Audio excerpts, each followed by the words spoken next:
Bucky é um garoto estiloso. Ele veste uma blusa verde-limão com uma jaquetinha vermelha, pega frango. Bermuda azul com os bolsos para fora, mostrando que ele não tem apego a bens materiais. E para finalizar, meia alta e um belo par de luvas brancas. Necessário, porque ele vai dar muito tapa de luva durante o anime. Que coisa mais chata, está passando a sua frustração pros outros.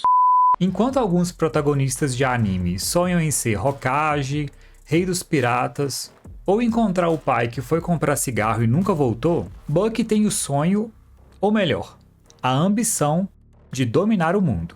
A história de Bucky se passa num continente em que há 12 espécies de países, chamados 12 mundos, cuja geografia se assemelha a um relógio. Bucky vive no primeiro mundo, chamado Primas. Cada um dos 12 mundos possui uma grande criança, que, como o próprio nome diz, é uma criança com habilidades notáveis, responsável por proteger a paz em seu mundo. Dentre tais crianças, a mais famosa e mais poderosa de todas é Spack. Após um período de ausência, Spack retornou a Primas, já que andam aparecendo por lá monstros muito poderosos que andam ameaçando a população. Quando retornava da escola, Bucky é atacado por um Pokémon. Quer dizer, por um monstro encrenqueiro, da espécie Drop. Porém, como Bucky é um garoto orgulhoso e está destinado a dominar o mundo, ele prefere não ligar para chamar uma grande criança e deitar o monstro na porrada mesmo. Eu vou lhe pegar, Pokémon. Eu vou lhe achar. É claro que isso não dá certo, mas no último momento ele é salvo por Spack. Spack pergunta por que ele não ligou para o número de emergência, e Bucky diz que enfrentou o monstro de propósito, pois aquele que vai dominar o mundo não pode depender do poder de outras pessoas. Inicialmente, Spack caçoa de Bucky, mas percebendo como o garoto valoriza o seu sonho e tem vontade de alcançá-lo, Spack o nomeia como seu sucessor. Bucky recebe o relógio GC, que é basicamente a Poké-agenda das grandes crianças. Ele tem informações sobre os monstros já catalogados e serve para fazer ligações. E recebe também o espírito de Bak, uma bolinha rosa com cara de gente que cria uma explosão quando abre as mãos. Os espíritos são crianças sagradas que podem derrotar os monstros. Somente a grande criança pode extrair o poder do espírito, e quanto mais forte for a conexão entre grande criança e espírito, mais fortes eles serão. Bucky fica surpreso por ter sido escolhido assim do nada, mas Spack explica que vem procurando um sucessor há muito tempo. E se alguém arrisca a vida pelo seu sonho, qualquer que ele seja, esse sonho é verdadeiro. Portanto, Bucky é a pessoa adequada para suceder Spack. Spack fala que para Bucky dominar o mundo, ele deve se tornar a mais forte entre as 12 grandes crianças. Depois, Spack parte para o mundo zero, onde ele não é mais nem criança e nem adulto. Fala galera, sejam bem-vindos ao canal. Eu sou o Artus e hoje a gente vai falar de Bucky. Pode ficar tranquilo que o anime bizarro, daquela bolinha rosa que explode, não foi viagem sua. Ele existe mesmo e, pra ser sincero, é um anime bem divertido, com uma história que tem várias camadas que provavelmente você não captou quando era criança. Então, se você quer saber o final dessa história, que muita gente não conhece, e curtir uma análise leve, bem-humorada, com comentários e opiniões sobre a obra, que nem aquelas conversas que você tinha com seus amigos no recreio, se ajeita aí no sofá, prepara a nostalgia, acerta o relógio e vamos pro mundo 1, Primas, pra gente mergulhar no universo de Bucky. Bucky é um anime inspirado no mangá Jibaku-kun, escrito pela autora Ami Shibata. O mangá conta com 6 volumes e, infelizmente, nunca veio para o Brasil. Nem em scans você vai encontrar esse mangá para poder conhecer. No máximo, você vai achar ali os 5 primeiros capítulos iniciais. Espero que algum dia alguma editora traga os mangás de Bucky, Shurato e Samurai Warriors aqui para o Brasil. E isso não é sonhar demais, galera, porque recentemente a editora MPEG anunciou que vai lançar o mangá de Zatch Bell aqui no Brasil. E Zatch Bell é um anime mais antigo, e a gente não pode falar que ele é a coisa mais popular que tem aqui no nosso país. Então, se inscreve no canal, deixa o like e ajuda a gente a crescer. Quem sabe a gente não fica grande o bastante para poder influenciar alguma editora a trazer essa obra aqui pra gente. A adaptação em anime não adotou o nome original do mangá e passou a se chamar Bucky, contando com 26 episódios. O anime foi exibido aqui no Brasil na TV aberta, pela Band, através do programa Band Kids, nos anos 2000. Para fazer esse resumo, eu considerei tanto a versão dublada quanto a versão legendada por fansub, e você encontra as duas fácil aqui no YouTube mesmo. A base do vídeo é extraída da versão dublada, porque foi essa que a gente teve mais contato, e a dublagem é muito boa, é muito engraçada. Mas como o Bucky tem ali alguns momentos meio confusos, e tem hora que a dublagem tá muito ruim, eu me apoiei na versão legendada por fansub, para poder complementar e ter um entendimento melhor da obra. Evidentemente, eu não levei muito em consideração a história do mangá, simplesmente porque ele não está acessível em língua portuguesa. Mas considerando essa parte inicial que a gente encontra nas scans, o anime é bem fiel ao material original. O que eu percebi é que o anime tem umas coisas a mais. Ele alonga a história, até porque a versão em mangá é bem curtinha. Se você quer saber mais detalhes sobre a versão em mangá, eu recomendo que você leia o artigo no site Ilha Kaiju ou veja o vídeo também no canal Ilha Kaiju, aqui no YouTube. Os links eu vou deixar todos aí na descrição. E feitas essas pequenas considerações, vamos pro vídeo. Em posse do relógio e do espírito Jibak, Bucky mal fichou como grande criança e já vai ter que trabalhar. Ele recebe, no relógio GC, um chamado de socorro, pois tem alguém sendo atacado por um monstro encrenqueiro. São denominados monstros encrenqueiros os monstros com comportamento violento e que atacam as pessoas sem motivo aparente. Bucky tem uma personalidade egoísta, orgulhosa e tem vontade de fazer tudo sozinho, mas lutando apenas com sua própria força, ele não consegue derrotar o monstro Rato Pinicone. Jibak, então, se intromete na luta e explode o monstro. Bucky, cabeça dura do jeito que é, tema que podia derrotar o monstro sozinho, mas reconhece a força de Jibak e agradece a ajuda do espírito.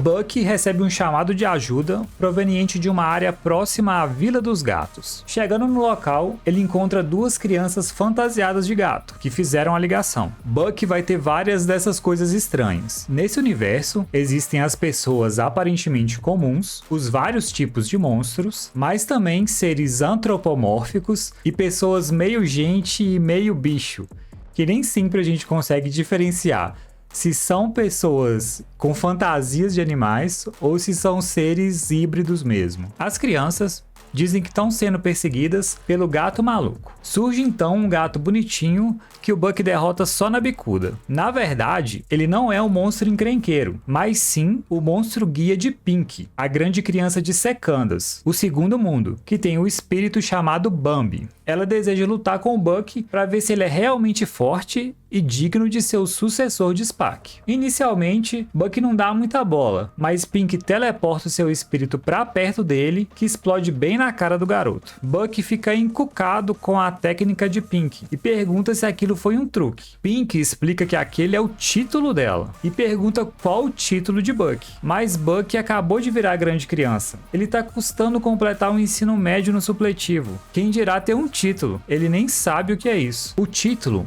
ou licença, é como se fosse um tipo de certificado que as GCs obtêm devido a uma habilidade especial que elas possuem. Eu vou explicar isso com detalhes mais pra frente no vídeo. Pink fica impressionada pelo sucessor de Spark não ter algo tão básico para uma grande criança. Na realidade, esse é um problema que o Bucky vai enfrentar durante toda a sua jornada. Como Spark era muito forte e famoso, ele servia de inspiração para muitas crianças. Assim, Bucky leva nas costas todo o peso de ser o sucessor de Spark, além de estar sempre tendo que provar que ele é capaz ou digno de ocupar esse posto. E esse fato de as pessoas não o enxergarem pelo que ele é, mas sim por ele ser o sucessor de Spark, incomoda demais o Bucky, porque ele é muito egocêntrico. O verdadeiro monstro encrenqueiro, Gato Maluco, aparece e ataca as crianças. Pink chega para salvá-las, mas o monstro resiste à explosão de Bambi. Bucky surge para ajudar e, usando a explosão de Jibak e Bambi combinadas, derrota o monstro. Uma coisa que eu gosto bastante nesse episódio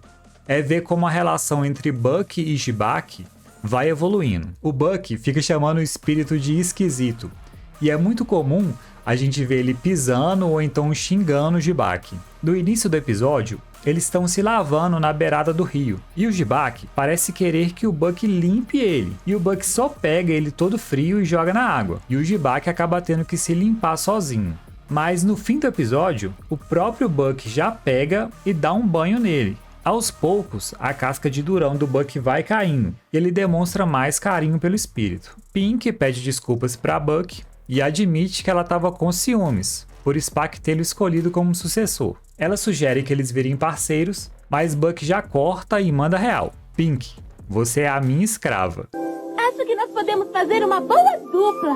Tá brincando? Agora você é minha escrava. Como é que é? Seu tonto! Eu não sou tonto, não. Eu sou o melhor. Buck e Pink podem até não se entender muito bem, mas Jibak e Bambi estão só no love. E assim, com a esperança de poder se encontrar com Spock e declarar o seu amor por ele, Pink junta-se a Buck e eles começam a viajar juntos. Buck e Pink recebem um chamado de emergência da Cidade dos Porcos. Aqui todo mundo é porquinho, até o padre e a freira. Esses habitantes me lembram muito o anime da Super Pig, que passava na TV Globinho. A cidade está sob o ataque de um monstro encrenqueiro da espécie Vaso Encantado. Esse é um monstro muito veloz que cospe um ácido altamente corrosivo. Uma mãe porquinha informa que o Vaso Encantado está na sua casa e anda ameaçando seus filhos trigêmeos e chama as grandes crianças até lá. Durante o dia todo, Buck tenta capturar o vaso, mas sem sucesso, já que ele é muito veloz. Estranhamente, à noite, Buck vê o vaso na beirada da cama dos porquinhos, observando-os com muito carinho. O garoto então conclui que o vaso não é um monstro encrenqueiro. Na realidade, há 2 vasos encantados na cidade. O bonzinho, que tem uma afeição pelos trigêmeos, e um realmente malvado, que é o monstro encrenqueiro, com esse símbolo característico na testa. Um dos porquinhos acaba escapulindo da casa e entra numa caverna. Menino pequeno, você sabe como é que é. Tirou o olho deles 1 minuto e eles aprontam. O vaso mal tenta atacar a porquinha, mas o vaso bom luta para protegê-la. Pink tenta utilizar as explosões de Bambi para derrotar o vaso, mas acaba explodindo as rochas na entrada da caverna e prende a porquinha lá dentro. É como diz o ditado, né? Se não pode ajudar, atrapalhe. O importante é participar. O vaso bom acha uma gretinha entre as rochas e a derrete para entrar no interior da caverna. O vaso mal tenta atacar, o que dá um momento de abertura para o Buck, que aproveita a chance e lança o Jibak sobre ele. O espírito causa uma explosão a queima-roupa e destrói o monstro encrenqueiro. Enquanto isso, as rochas que prendiam a porquinha são derretidas e a bebezinha é libertada. Mas isso tem um preço alto, porque o vaso encantado usou tanto ácido para derreter as rochas que seu próprio corpo foi consumido e ele acabou morrendo. Em homenagem ao vaso encantado, a mãe porca deixa a carcaça vazia na janela do quarto dos porquinhos, onde o gentil monstro sempre velará pelos 3 bebês. Esse episódio passa a lição de não julgar os outros de forma precipitada, ou então de que pessoas com aparências físicas semelhantes podem ter comportamentos completamente distintos, mas acá. O vaso encantado não precisava morrer não. A Pink tem a habilidade de teletransporte, então ela podia muito bem olhar pela gretinha da caverna, se teleportar lá pra dentro, pegar a porquinha e depois se teleportar pra fora de novo. Eu entendo a mensagem de heroísmo que o episódio queria passar, e que a morte do vaso deixa tudo mais impactante e dramático, mas eu acho que foi uma morte bem desnecessária. Interessante é que no mangá é um pouco diferente. Lá não existe esse vaso mau, e é o Buck que destrói as rochas da entrada, com uma explosão bem fraquinha. O vaso encantado realmente morre tentando derreter as rochas, mas ele não chega nem a perfurá-las. O que ele realmente faz de útil é manter o bebê no fundo da caverna, para evitar que ele tome o dano da explosão. O finalzinho também fica mais simbólico, porque a mãe coloca umas flores ali no vaso e ao redor dele tem um rosário. Deve ser por isso que a animação colocou um padre e uma freira porquinhos no início do episódio. Buck e Pink precisam chegar até a cidade de Rockside City para atender um chamado lá. Pink vai montada no gatinho, mas o Buck vai de viação canela mesmo. É aí que ela diz pro Buck que ele precisa de um monstro guia, que é um monstro leal à grande criança e serve como meio de transporte. Chegando em Rockside City, eles precisam enfrentar o Pedra Drago, que é um dragão enorme, bolado, que come aço e com as escamas bem resistentes, que suportam facilmente a explosão dos espíritos. Buck, ao vê-lo, decide que ele é a criatura ideal para ser o monstro guia do futuro soberano do mundo. Caminhando pela floresta, enquanto estudavam a área, eles encontram um ovo misterioso. O ovo choca e dele nasce uma criatura parecendo um pintinho. A primeira coisa que ele vê é o Buck, então ele se afeiçoa pelo rapaz e começa a seguir o Buck para tudo quanto é canto. O bichinho tem uma habilidade curiosa. Cada vez que ele come, ele aumenta de tamanho, mas pelo seu jeito pegajoso e desengonçado, o Buck fica irritado e não quer saber da ave. Na floresta, eles conhecem um caçador de monstros chamado Boyle. Ele dá muito valor à força física e considera que poder é justiça. E tinha o sonho de ser uma grande criança, mas foi rejeitado por Spock, pois o herói julgava que ele não tinha a coisa mais importante para ser uma GC. Buck, então, vai até o ninho do Pedra Drago para tentar capturá-lo. O pintinho, que agora está bem maior, sobe em um lugar alto e acaba se misturando com alguns pedaços de aço e quase é devorado pelo Pedra Drago. Durante a queda, Buck manda ele bater as asas e ele aprende a voar na marra. Boyle tenta enfrentar o Pedra Drago, mas acaba preso na boca do monstro, que o leva para as alturas. Buck então voa na ave, que surpreendentemente voa muito rápido. Inicialmente, ela sente muito medo e insegurança, mas Buck a consola e a deixa bem confiante. Por fim, ele lança de baque na boca do monstro e destrói o dragão de dentro para fora, e salva o Boyle. Buck dá para a ave o nome de Chic e a torna o seu monstro guia. Boyle percebe que para ser uma grande criança, não basta apenas ser forte, mas também é preciso ter um coração poderoso, que consiga se comunicar com o espírito. E a gente vê essa menina aí no aquário, que vai aparecer de relance entre os episódios para atiçar a nossa curiosidade. Ainda em Primas, Buck recebe uma ligação vinda da cidade Mel de Abelha. Nessa cidade, todo mundo fica fantasiado de abelha. Ou será que eles são meio abelha, já que as asas funcionam de verdade? A cidade está sendo atacada pelos monstros abelha. Aqui, a tradução usou simplesmente o termo abelha, mas no original, elas são chamadas de Battle Bees. Buck usa a Pink como isca, reúne todas as abelhas em um só local e explode todas de uma vez. Perto dali, surge uma nova GC, que salva Honey, uma das moradoras da cidade, do ataque das abelhas, mas acaba se ferindo no processo. Honey leva essa GC para casa e cuida de seus ferimentos. Agradecido por ter livrado a cidade dos monstros encrenqueiros, o prefeito da cidade presenteia Buck e Pink com o doce dourado, que acaba causando discórdia entre a dupla, já que o doce é delicioso e tem propriedades cosméticas. A grande criança deixa a abelhinha sozinha em casa e vai desafiar o Buck. Cê sabe, Deus não dá asa à cobra. Ao encontrar-se com Buck, a GC se apresenta como Kai, grande criança do terceiro mundo, Trios, e o seu espírito, Bakzan. Ele tem uma admiração especial por Spock, pois quando era bem criancinha, Spock salvou a sua vila do ataque de um monstro encrenqueiro muito poderoso. Desde então, Spock tem sido sua inspiração, e derrotando o sucessor de Spock, ele acredita que poderá provar a sua força. Buck não tem interesse em lutar contra o Kai, mas ele é insistente e persegue Buck causando várias explosões pelo caminho. Em um dado momento, o Buck abraça o Bakzan e absorve todo o impacto da explosão. Kai não entende essa ação de Buck, mas ele mostra acima de si uma colmeia de monstros abelha. Buck junta os 3 espíritos e explode toda a colmeia, salvando de vez a cidade. Em agradecimento, o prefeito dá uma carroça de doce para os amigos. Kai, em vez de ficar com a gatinha, quer dizer, com a abelhinha, decide sair em jornada com o Buck para treinar. Honey chora descontroladamente. Kai, para apaziguar, diz que nunca vai esquecer a Honey. Mas eu já assisti o anime todo e a verdade é a seguinte: ele nunca vai voltar pra ver a menina. Aqui é Red Pill, porra. Você quer ser Blue Pill e aí ser gadinho de mulher ser beta? Ou você quer ser Red Pill, macho alfa?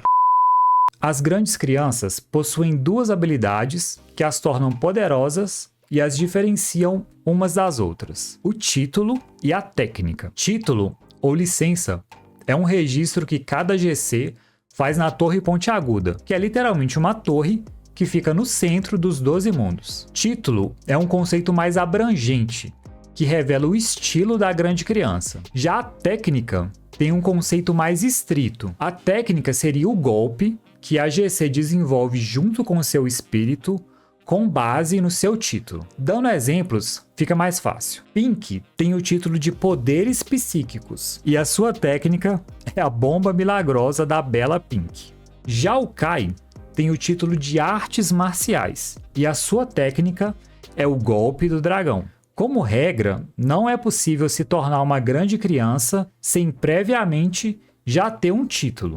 Buck não tem técnica nem título, mas ele é uma exceção, porque foi escolhido diretamente por Spock. Para obter o título, é preciso passar por todos os mundos, na mesma ordem dos ponteiros do relógio, começando pelo primeiro, Primas, até chegar ao 12º, do Edicus. O 12º mundo é o único que possui uma passagem para a Torre Pontiaguda. Na torre é feito um teste e aí obtém-se o tão sonhado título. Buck, então, resolve fazer toda essa jornada até a Torre Pontiaguda. Kai decide que vai com ele para treinar e aproveitar uma viagem com os amigos, mas Pink bate o pé e não tá muito afim de ir junto. A discussão deles é interrompida porque o Kai, através do relógio GC, recebe uma ligação de Trios, mais precisamente da vila onde ele nasceu. Chegando no terceiro mundo, ele encontra sua vila totalmente destruída. Isso porque ela foi atacada novamente pelo Boi Gigante, a mesma espécie de monstro que o Spock derrotou anos atrás. Ao cair da noite, o Boi Gigante ataca novamente, para roubar o resto de estoque de comida da vila. Kai e Buck tentam enfrentar o monstro, mas são facilmente derrotados. Cientes de que não tem poder suficiente para bater o monstro, Kai bola uma estratégia e, usando Manta, uma arraia, que é o seu monstro guia, ele atrai o boi até uma ponte, quebra essa ponte e manda o bovino ladeira abaixo. Porém, mesmo com a queda, ele não morre, para frustração total do Kai. Buck, então, sobe numa montanha e se lança lá de cima no boi. Eu não sei o que é mais doido: ter dado tempo do Buck escalar uma montanha durante esse período curto, ou o fato dele se jogar da montanha de peito aberto. Certo é que Buck consegue criar uma grande explosão que machuca, mas não mata o monstro. Antes dele ser pisado pelo boi, Spock aparece e, com um simples golpe de suas espadas, derrota o boi gigante. Spock diz para Buck se apressar e que ele estará esperando o garoto na Torre Pontiaguda. E Buck desmaia. Morri! Os moradores ficam aliviados com a derrota do monstro, mas Buck continua desacordado. Kai, então, carrega o amigo nas costas e o leva para a Montanha da Sabedoria, onde está o melhor médico de Trios. No caminho até a Montanha da Sabedoria, conhecemos Lin, uma menina muito alegre e cheia de energia, que é colega de treinamento do Kai. E olha como o anime dá detalhes para as coisas aparentemente banais. As mãos de Buck estão amarradas com um lenço, que é para ele não tombar para trás enquanto o Kai o carrega. No topo da montanha, os amigos encontram o Mestre Funen, que é o mestre do Kai e parece um gato no pote. Quando fica chateado ou de mau humor, o mestre sai do pote e revela seu corpo inteiro, que parece uma lula com bigode. Difícil de explicar com palavras. Ele é esse trem aí. Kai implora para o seu mestre curar o Buck, e assim ele o faz. Num primeiro momento, parece que ele ia cozinhar o Buck, mas depois a gente descobre que aquilo era uma mistura de ervas medicinais, que realmente dá resultado. Pare com isso! Acalme-se, Pink, por favor, calma! Eu fui uma idiota em acreditar em você. Agora você que tirar ele de mim. Eu me sinto ótimo. Por que é que você ficou bom de repente? Anda, fala pra mim, por quê? Ah, ei, o que aconteceu? Foi a mistura poderosa de 3.000 tipos de ervas medicinais. Mestre Funen mostra que as suas habilidades estão muito além da sua aparência, e apenas com o bigode ele quebra uma rocha. As rochas da Montanha da Sabedoria são feitas do mineral mais resistente de Trios, e um espírito não consegue quebrá-las com uma explosão comum. Kai explica que o Mestre Funen tem um título avançado em arte de combate corpo a corpo, Taijutsu. Entendedores entenderão. E a técnica que ele acabou de usar é chamada supremacia. Ela consiste em encontrar o ponto frágil de qualquer substância e assim destruí-la com mais facilidade. Buck pede então ao mestre que lhe ensine a supremacia. É dito que, para aprender a supremacia, são necessários pelo menos 10 anos de treino em artes marciais. E isso ainda não garante que a pessoa vai conseguir executar a técnica. Mas vocês sabem, né? Nada é impossível para o homem que vai governar o mundo. Iniciado o treinamento, Buck precisa subir até o topo de uma montanha e pegar o ovo de um monstro chamado Kokad. Depois de passar o dia inteiro escalando a montanha, ao anoitecer, Buck chega no seu topo. Lá, ele encontra o Kokad, que é um passarinho bem pequeno, tipo uma galinha mesmo, que não parece oferecer muito perigo. O grande desafio ali, porém, é outro. O Daruma é um monstro com um corpo tão resistente quanto as próprias rochas da Montanha da Sabedoria, e que adora comer ovos. Uma peculiaridade desse monstro é que ele não se move se alguém estiver olhando para ele. Resta apenas um ovo no ninho do Kokad. Então, Buck precisa proteger esse ovo se ele quiser concluir o seu treinamento. No maior estilo Tom e Jerry, Buck coloca uns galinhos de árvore nos olhos e fica ali encarando o Daruma, até o dia raiar. Ficar tanto tempo sob pressão confunde o Daruma, que fica agressivo e começa a atacar, como se fosse um rolo compressor. Inicialmente, Buck não consegue enfrentar o monstro e só apanha, mas após ouvir a voz de Spock em sua mente, meio que de forma telepática, o encorajando, o Buck desenvolve a supremacia, encontra o ponto fraco do Daruma e o explode, usando o Jibak. Tudo fica bem, e apesar do Buck ter falado que só restava um ovo, tinham 2, pois 2 pintinhos nasceram. Ou é muito drama, ou a mamãe Kokad acabou botando um ovo de tanto medo. Uma cena bem rápida, que pode passar despercebida, é essa do Spock junto do Mestre Funen, ou seja, os dois se conhecem. São muito interessantes as mensagens que o anime de Buck passa. O Mestre Funen manda ele pegar um ovo, porque ele diz que a primeira coisa que o Buck deve fazer é conhecer a si mesmo. Chegando no topo da montanha, ele encontra o Kokad, que é uma ave bem frágil, tentando a todo custo proteger a sua cria. Num dado momento, o Buck pensa em pegar o ovo do Kokad e sair correndo dali, mas a mãe Kokad bica tanto a mão dele que o bico dela até entorta. E esse instinto protetor da mãe comove tanto o Buck que a partir daquele momento ele está lutando não mais para conseguir o ovo,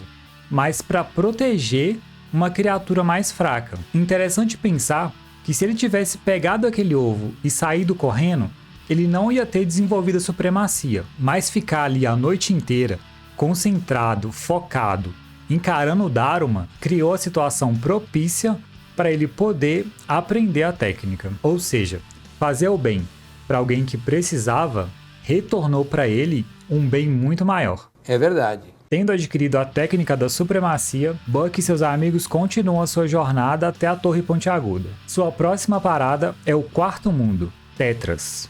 Tetras tem todo um aspecto medieval, com castelos e arquitetura típica da Europa da Idade Média. A grande criança de Tetras é D'Artagnan, um garotinho meio fracote, que é mal visto pela população, devido à sua falta de poder. D'Artagnan é salvo por Buck do ataque de um monstro encrenqueiro chamado Gurizuri. Assim, D'Artagnan pede a Buck para ser o seu discípulo. Chegando em seu castelo, conhecemos o espírito de D'Artagnan, Conde Buck, que é muito bizarro nesse cavalo de pau. Além disso, a tradução e a dublagem deram uma viajada aqui, né? Por que repetir o nome do protagonista no espírito? Conde Buck, no original, se chama Bakuretsu. Lá no final do episódio, eles corrigem um pouco, e o D'Artagnan passa a chamar ele de Conde Bucklet, que é muito melhor. O Conde e D'Artagnan não se dão muito bem, principalmente por parte do próprio Conde, que parece não reconhecer a força de D'Artagnan como grande criança. A obra não deixa muito explícito, mas parece que as grandes crianças são escolhidas por mérito, já que em vários momentos do anime,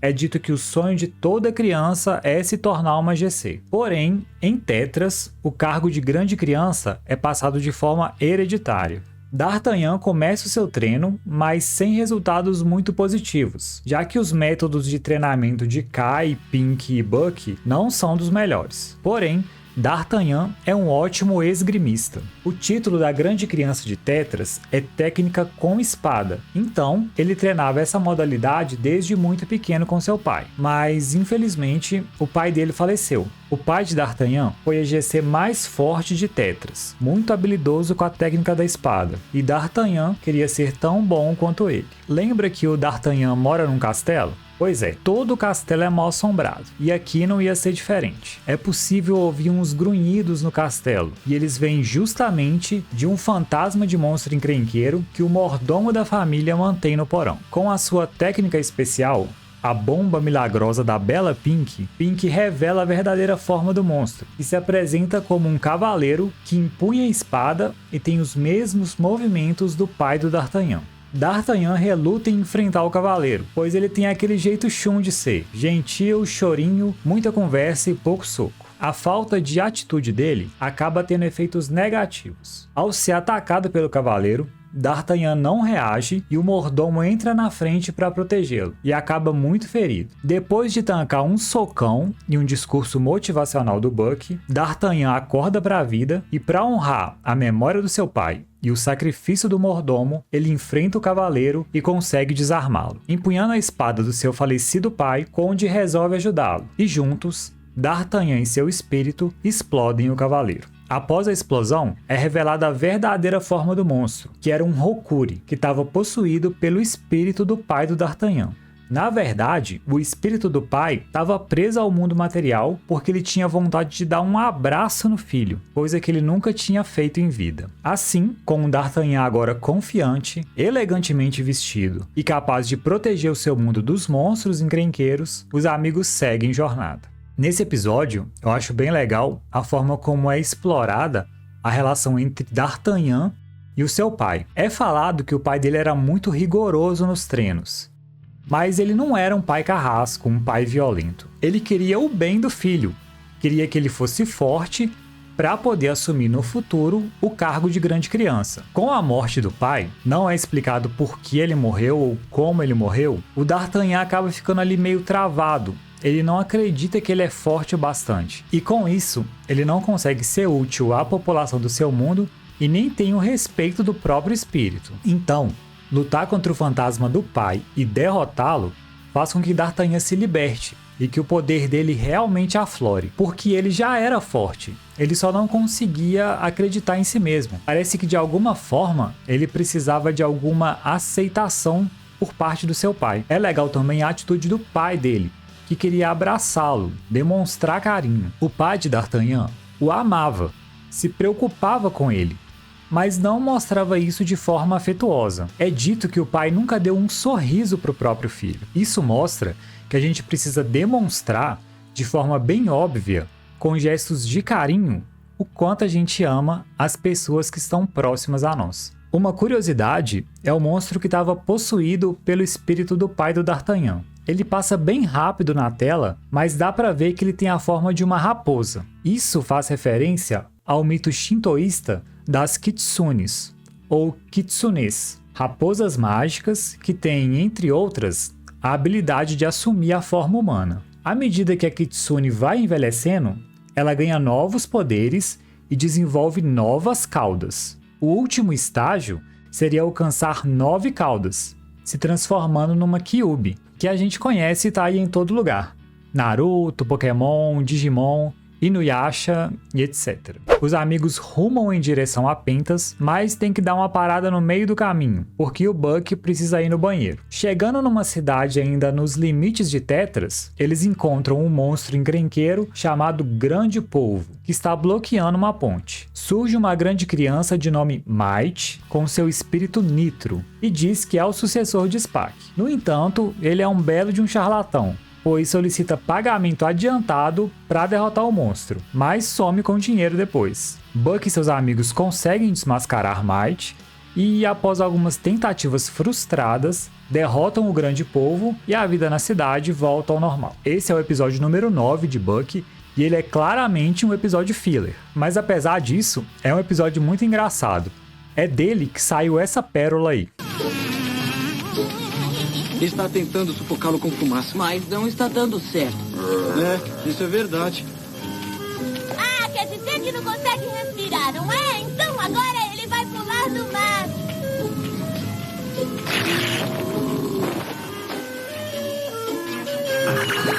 Ei, quer fazer o favor de parar com isso? Eu mandei parar! Seguindo viagem, os amigos chegam ao quinto mundo, Pentas, mais precisamente na Vila da Areia. Esse mundo tem um visual desértico, árabe, bem no estilo Aladdin. Na Vila da Areia, as pessoas estão com a expressão triste e não perdem a oportunidade de furtar os objetos de um viajante, o que revela que por ali a vida tem sido muito dura. Uma das habitantes locais tenta roubar o relógio GC do Buck, e aí conhecemos a sua real identidade. Ela é Ali Baba, a grande criança de Pentas, e o seu espírito Sparkle.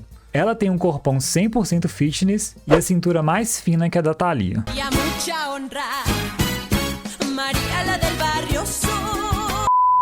Ali Baba tem o título de roubo, que faz dela uma GC bem veloz e habilidosa. Ela diz que tentou roubá-los para testar suas habilidades e convida Buck, Kai e Pink para serem os seus aliados. Um monstro encrenqueiro muito poderoso, há anos, tem roubado os tesouros da população e por isso o povo ali vive na miséria.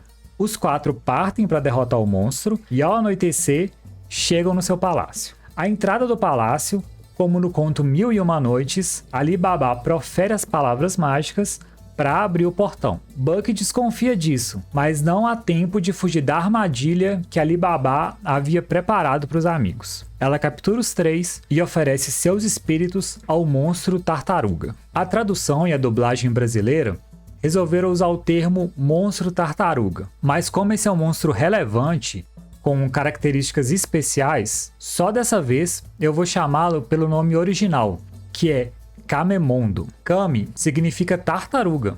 Lembra lá do Mestre Kame de Dragon Ball? Kamemondo é um monstro extremamente forte e que entende a língua humana. Ele diz que, se comer os espíritos, vai poder aumentar o seu tempo de vida em mais de 300 anos. Há um tempo atrás, Ali Baba invadiu o palácio do Kamemondo, porém, ela foi descoberta pelo monstro que a enfeitiçou, e enfeitiçou também toda a população da Vila da Areia. Caso Ali Baba trouxesse até o Kamemondo os espíritos, o mesmo quebraria o feitiço. Mas é claro que a tartaruga não cumpre com a sua parte do acordo. Ele captura Ali Baba e manda as 4 GCs para a prisão. Os espíritos ele manda para a cozinha. Na prisão, os amigos se libertam de suas amarras e Ali Baba facilmente destranca a porta. Eles vão até os aposentos do Kamemondo e roubam a joia com a qual o monstro enfeitiçou Ali Baba. Depois, eles vão até a cozinha e recuperam os espíritos. Disfarçados, eles usam a explosão dos 4 espíritos combinados no Kamemondo, mas isso não afeta o vilão, que se esconde em seu casco resistente feito diamante. Usando a técnica da supremacia, Buck acha o ponto fraco do casco e o destrói completamente. Contudo, o Kamemondo foge, deixando o casco para trás. Ali Baba fica muito agradecida e impressionada com a força de Buck. Aproveitando o momento favorável, Buck já manda cantada na Ali Baba e diz que ela fica muito mais bonita sorrindo. Problema resolvido, Buck já jogou ideia na mina e, enfim, entrega a joia a Ali Baba para que ela quebre o feitiço. E, pro espanto de todos, Ali Baba se transforma em homem.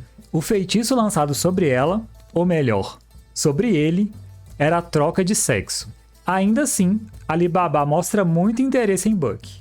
Kai fica de cara, o Buck se sente enganado e Pink, em 2023, corre seriamente o risco de ser cancelada. Ai, ai, acho que acabou se transformando em um homem feminino.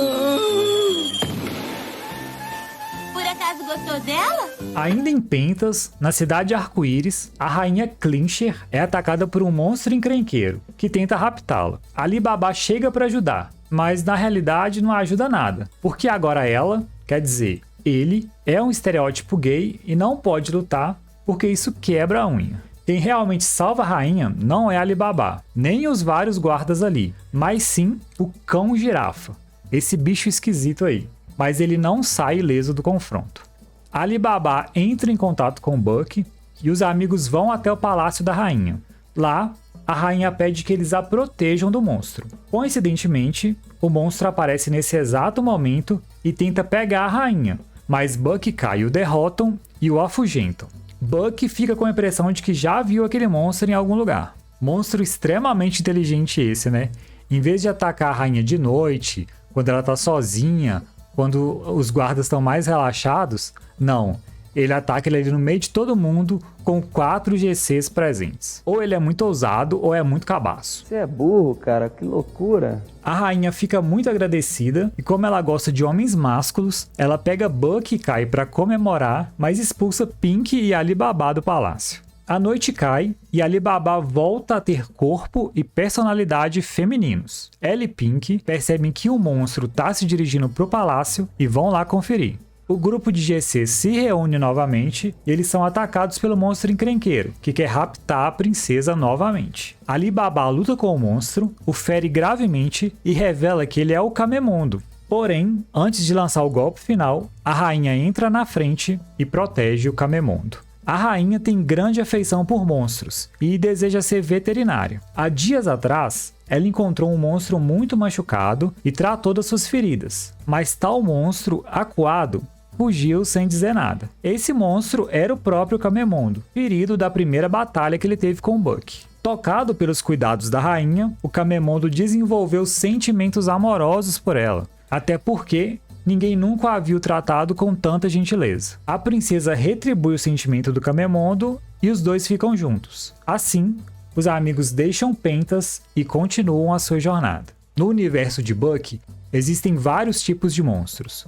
Os monstros guias, os monstros encrenqueiros e também os monstros que são equivalentes a animais comuns, sejam eles selvagens ou então domésticos, como o cão-girafa. No entanto, o Camemondo não está em nenhuma dessas classes. Ele é de uma classe especial, chamada Monstro-Demônio, justamente por essa habilidade especial de entender a linguagem humana. Ele diz que as pessoas não reconheceram a sua evolução e o odiavam por causa da sua aparência. E ele odiava as pessoas também. Isso acabou criando um gatilho para o Camemondo se transformar no monstro malvado que ele era. Mas o Camemondo, ele não se vitimiza. Ele é bem consciente de todos os atos cruéis que ele praticou. O interessante é que ele encontra alento justamente nos braços da rainha Clincher, que é a representação da beleza. Durante o episódio, a rainha tem várias atitudes narcisistas. Fica aquela coisa meio Bela e a Fera. Só que aqui, a fera não se transforma em príncipe no final. O Camemondo continua com a aparência de monstro,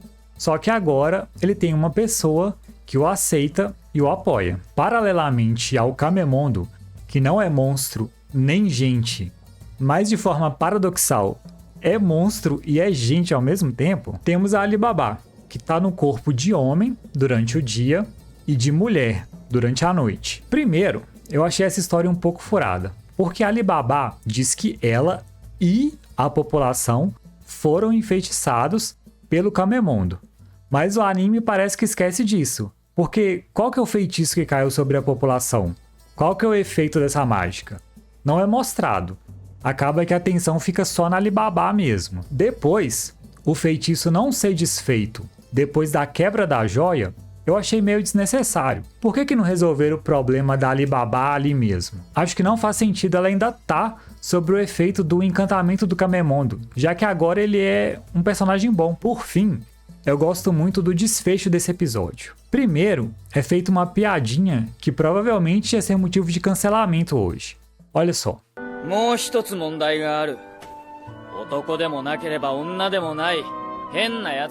Atualmente, nesse ambiente de polarização em que a gente vive, há um combate entre a lacração excessiva e o tudo é mimimi excessivo. Então fica difícil a gente encontrar um ponto de equilíbrio plausível entre os dois. Eu não quero aqui entrar em detalhes sobre sexualidade de personagens, porque isso abre muitas brechas para pessoas que nem te conhecem te julgarem. Você sabe, cada cabeça é uma sentença. Essa foi uma lição que eu aprendi com o vídeo do Shun. Então, se for para comentar algo pisando em ovos, eu prefiro nem comentar. Mas o que me marcou muito aqui foi uma fala da Alibaba. A Pink pergunta se não é difícil essa coisa de ficar transitando entre o corpo masculino e feminino. E Alibaba diz que depois de um tempo você se acostuma. E, independente de qual corpo seja, ela sabe muito bem quem ela é. E essa segurança, esse encontro consigo mesmo, é bem importante. Se você é bonito, bota um defeito. Se você é muito feio, bota um defeito. Se o vídeo é grande, tem gente que vai reclamar. Se o vídeo é curto, tem gente que vai reclamar também. Se o vídeo tem muito detalhe, tem gente que vai reclamar. Se o vídeo é muito básico, reclamam também. No fim, não dá para agradar as pessoas.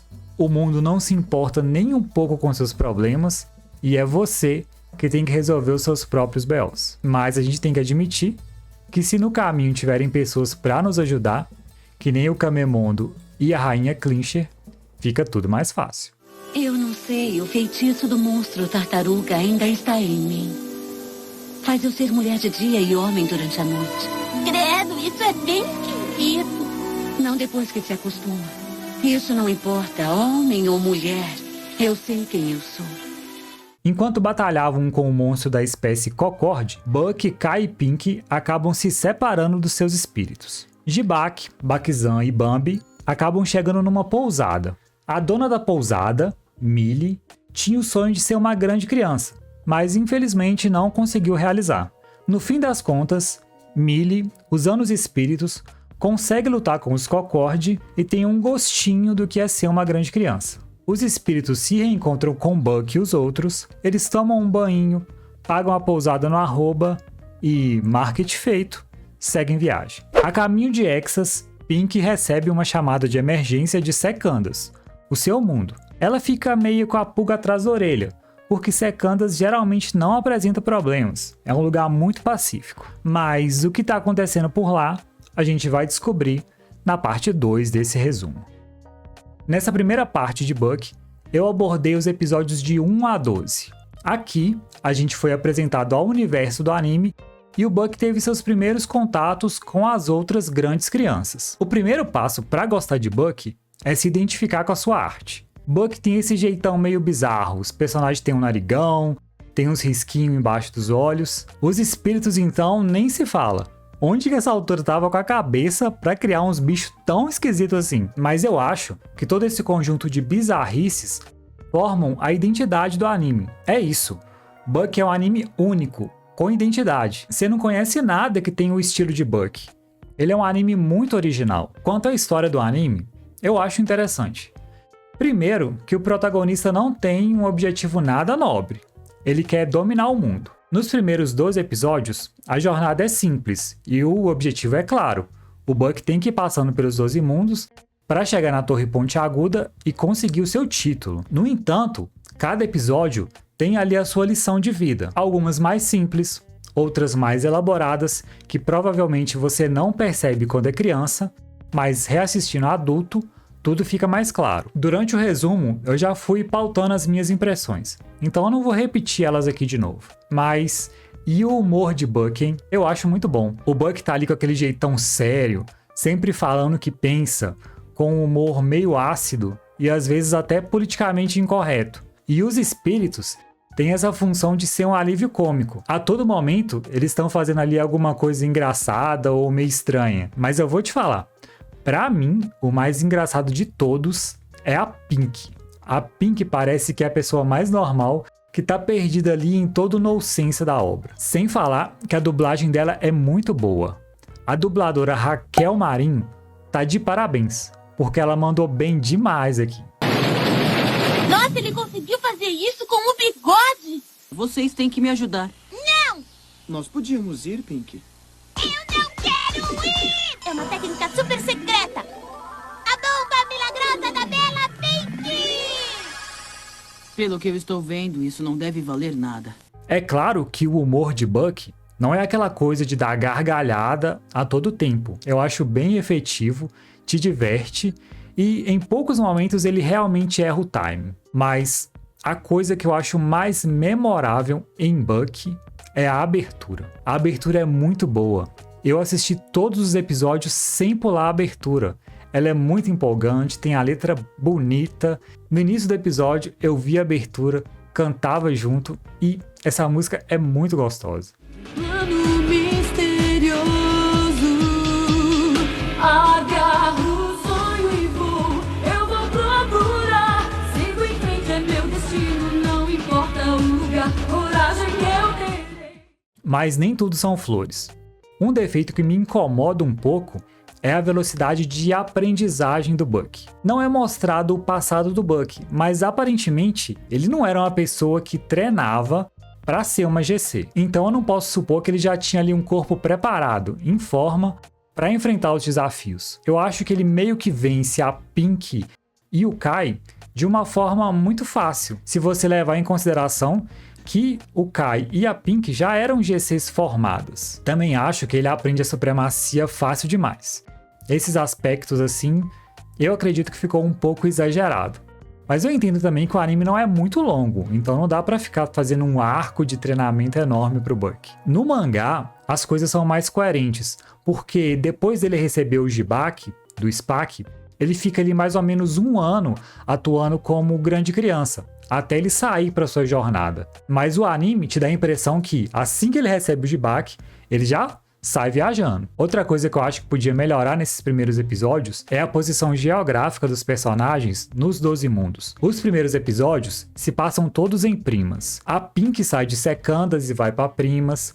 O Kai sai de trios e vai para primas, todos para poder ver o Buck. No mangá e no legendado, fica mais claro onde eles estão. Por exemplo, o episódio do gato, numa primeira impressão, eu achei que eles estavam em secandas, porque a Pink tem um monstro guia que é um gato, e ela conversa com as crianças gatinho com uma certa intimidade. Então eu pensei, o Buck deve ter ido pro mundo dessa menina. Não é algo grave, mas eu gosto de saber onde a história está se passando. Até para você poder entender a extensão territorial daquele universo, ver se ele é muito grande, se ele é pequeno e tal. E por último, eu deixo um questionamento aqui. As GCs, na hora que estão lutando, elas pegam o espírito e jogam ele longe. Mas você já percebeu que 2 segundos depois, o espírito aparece no ombro ou na mão deles? A Bambi dá até para explicar, porque ela usa teletransporte. Mas os outros espíritos? Como é que voltam? Se você tem uma teoria boa para explicar isso, deixa aí nos comentários, por favor. Enfim, Buck é um anime que dá sim para assistir sendo mais velho. Aliás, eu acho que você consegue apreciar ele muito melhor sendo mais velho. Porque olha só, o anime passou em 2000. Eu, pelo menos nessa época, tinha 10 anos. Então é evidente que eu não ia pegar todas as camadas que a obra tem. Na parte 2 desse vídeo, a história fica ainda mais interessante, porque vão aparecer novos personagens com novas motivações, e a história vai ficar mais profunda. Se você gosta do nosso conteúdo, considere se tornar membro do canal. Você ganha selos de fidelidade, emotes, o grupo exclusivo dos membros e ainda pode votar nos próximos vídeos do canal. A comunidade aqui do canal é bem compreensiva comigo. Eu não tenho muito do que reclamar, mas de vez em quando aparece a galera. Ai, faz a parte 2, cadê a parte 3? Faz o Yu Hakusho, faz Fly, faz Guerreiras Mágicas. E eu sei que essa cobrança não é por mal, vocês querem ver os vídeos. Mas aqui eu faço tudo sozinho.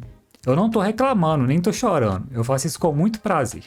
Mas quem puder dar uma ajudinha a mais, ajuda a acelerar todo esse processo. Porque aí, por exemplo, eu posso pagar um editor para me ajudar a preparar os vídeos e todo o processo fica muito mais ágil. Você sabe quantas vezes que eu assisti Buck para fazer esse vídeo? 3 vezes. A primeira, eu assisti sentadinho lá no sofá, só para conhecer a história toda, para eu ter uma visão geral sobre o anime. Até para no início da obra, por exemplo, eu não ficar criticando coisas que vão ser explicadas lá no final. Depois, assisti uma segunda vez, dublado, com editor de texto aqui no segundo monitor, assistindo o anime e tomando as minhas notas, fazendo o esqueleto do roteiro.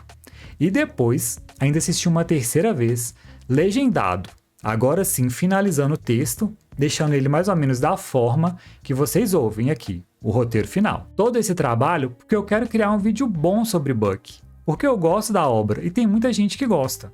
Só que tem a balança, né, galera?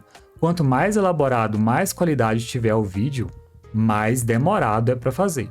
Então, tenha um pouco de paciência comigo, por favor. Obrigado a você que ficou aqui até o final do vídeo. E não se esquece, se inscreve no canal, ativa as notificações, curte o vídeo e deixa o seu comentário. E a gente se vê na parte 2 desse resumo. Até mais, fiquem com Deus.